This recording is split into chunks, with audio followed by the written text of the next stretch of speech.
Recorded Books presents a Lone Star audio production. Leather Maiden by Joe R. Lansdale. This unabridged recording is narrated by Tom Butler and directed by Jane Kramer. This book is copyrighted 2008 by Joe R. Lansdale. This recording is copyrighted 2008 by Recorded Books, producer and publisher of Lone Star Audio, celebrating the work of great writers from Texas. The author opens this novel with the following quote from Jersey Fitzgerald. "Life is full of holes. The trick is to try to live between them." And now, Leather Maiden. In Preparation. Chapter 1. When you grow up in a place, especially if your childhood is a good one, you fail to notice a lot of nasty things that creep beneath the surface and wriggle about like hungry worms in rotten flesh. But they're there.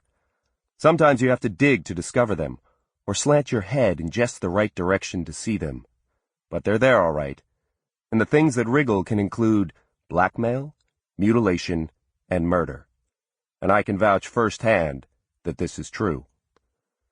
But the day I arrived back in town, there was no evidence of anything wriggling under the surface or anywhere else, unless you count my head, which seemed to be wriggling a lot. I was coming off a lowball drunk and felt as if someone had barred my skull to bowl a few frames.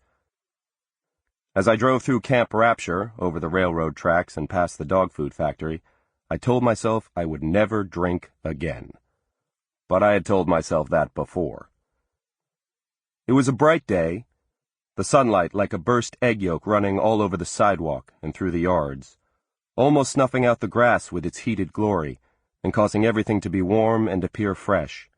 Even the houses on the poor side of town from which ancient coats of basic white peeled like stripping sunburn.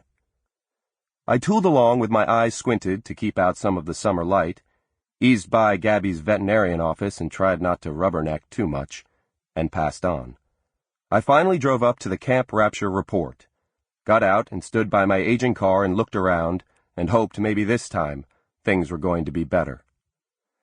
Night before, I had driven over from Houston after leaving Hooty Hoot, Oklahoma, and my crazy Iraq war buddy Booger, but only got as far as a bar and later a motel on the outskirts of town where I drank myself into a stupor in front of the TV set, watching who knows what. For all I cared, it could have been a program on tractor repair or how to give yourself a lobotomy.